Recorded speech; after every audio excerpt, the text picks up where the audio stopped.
人生係一場大戲，上天為咗令你覺醒，會不斷更換你身邊嘅演員，嗰啲你執着嘅劇情就會一片又一片咁重演，為嘅只係磨練你嘅心性。好多人抱怨命運殘酷，但係其實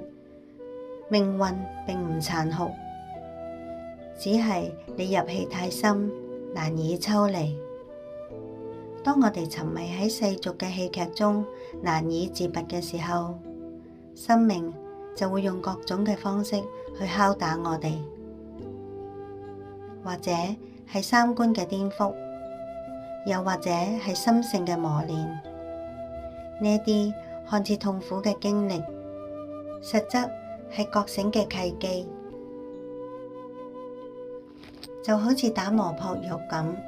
需要反覆雕琢，直到將你逼到絕境，退無可退，先有人終於睇清真相。但係更加可惜嘅係，大多數人終其一生都未能夠覺醒，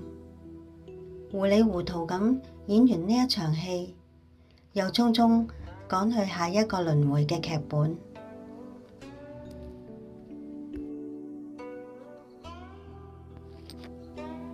要知道，你今生獲得嘅覺醒機緣，全賴你前世嗰一個不斷精進嘅自己，正係佢生生世世嘅修行累積，先至換嚟你呢一世嘅開悟機緣。所以唔好怨恨磨難，當我哋以感恩嘅心去看待一切，就會明白生命所有嘅安排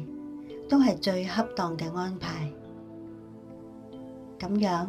唔係宿命，而係覺醒路上必經嘅風景。